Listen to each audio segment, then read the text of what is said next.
I'll tell you one thing. Atlanta is going to have an issue. Seattle will have an issue. New England will have an issue.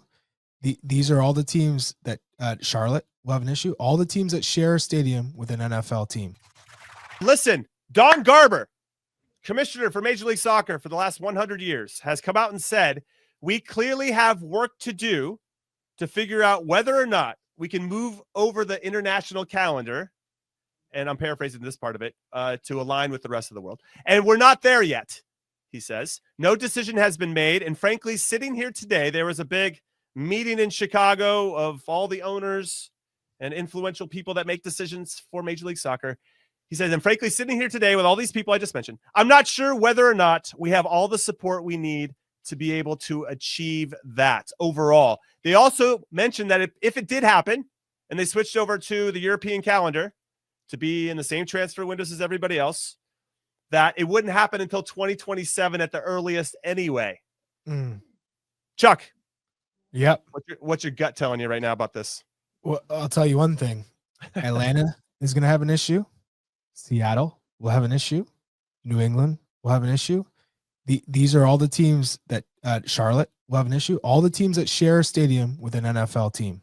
So if you're moving over to that calendar, guess what? Are those soccer Sundays? Bye-bye. You can't play at those stadiums. Wait. In fairness, it's not like it's not going to be a field issue. All those are turf, right? So it's not like the field. Yeah, no, but like, scheduling. You can't use it for scheduling. You're not going to have Sundays. I get it. That's my point.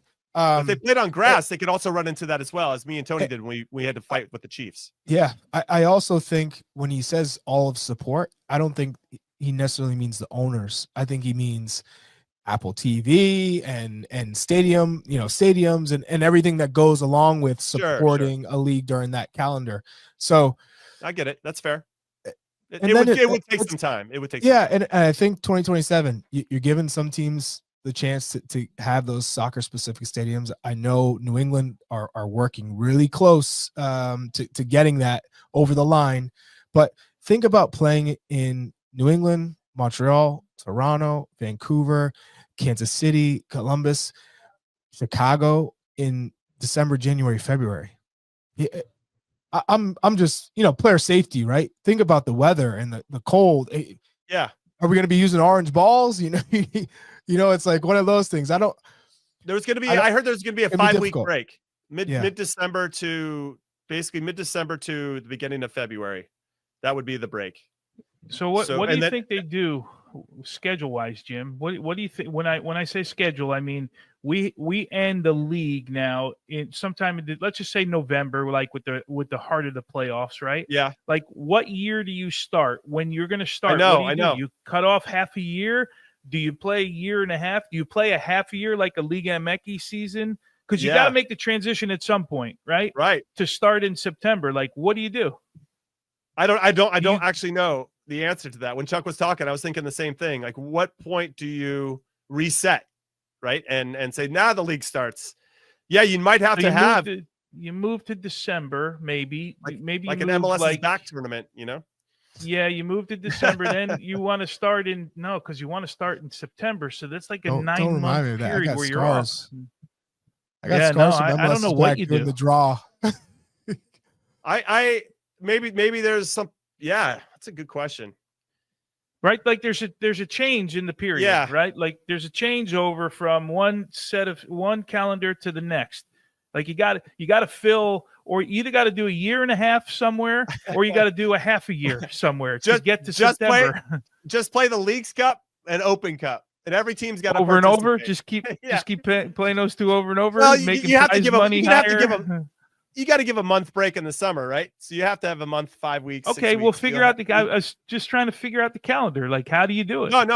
I don't know. You're gonna have to have something weird that happens. That's gonna be like a Challenge Cup or a that's gonna suck. Cup. By the way, yeah, it will suck, but that won't. It's just more opportunities to take swings at what we're doing here in this country. Would you want the calendar to switch? Do you think it would be beneficial more for the business of the sport or the actual performance, like interest? Because I feel like those are two buckets, right? I think both. I think the business, like, you're part of conversations in a more meaningful way. You're part of all the transfer windows. All the rules are the same. Well, I say rules in terms of fans.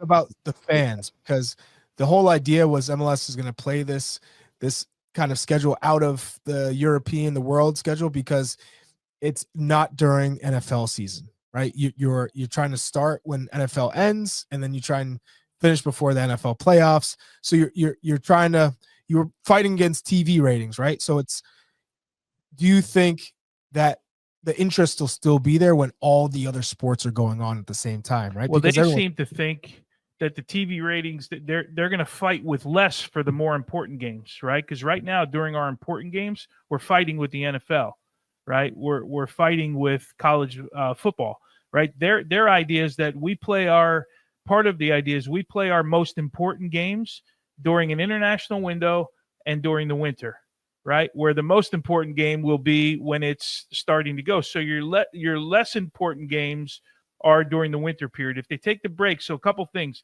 They talked about the break. At some point, some of the I'll call them colder weather stadiums will have a roof eventually on them, right? That's what some will do, not all of them.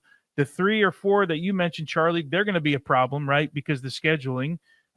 Maybe you get more midweeks during that, which most of the owners don't like midweeks, right? Because it's not necessarily the highest attendance they get, but you're going to have to do it. So there's a bunch of issues. But I did talk to a manager recently that says they like it because, I mentioned preseason. They're like, we can do preseason by they generally do 5 important games during preseason. A 2-game set at home with somebody, bring 2 teams in, and then travel, set it up where you're doing that. So not everyone goes to Florida or Arizona. Like, he gave me some real logical ideas and how they might do it. But the big issue for them was the market. Like, they want to be involved in the right market. And that's the summer transfer window. And they want to be a player in that.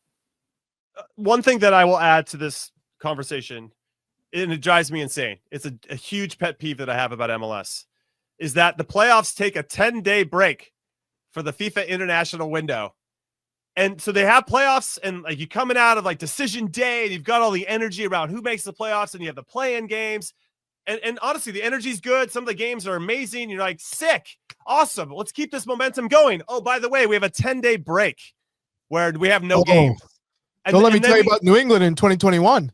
They had like a 3-week break, which is absolutely insane.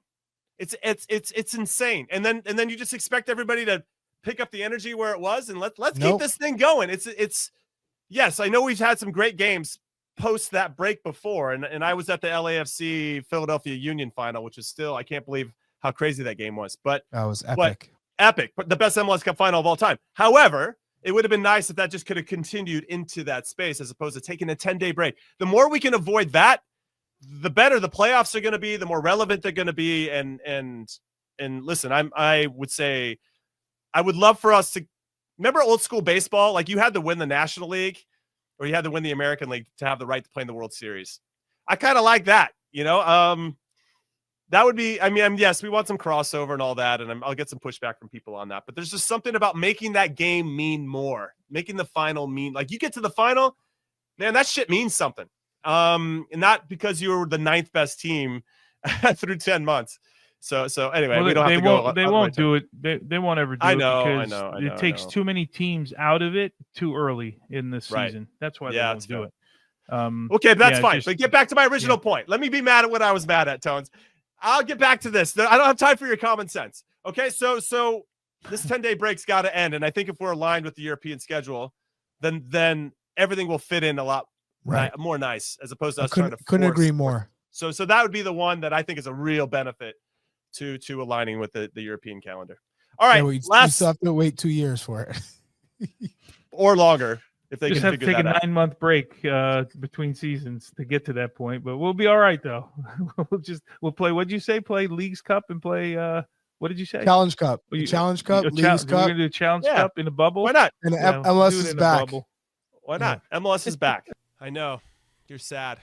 We've come to the end of the video, but if you want more average to good content from your favorite former U.S. men's national team players, this is the channel to make it happen. Go look at our other videos. Go look at our playlists. And if you want more of the content The best way to make that happen is to hit like, hit subscribe, and then turn on all of your notifications so that you do not miss anything that we drop or when we go live or whatever it may be. We appreciate you. Thank you for watching. We'll see you next time.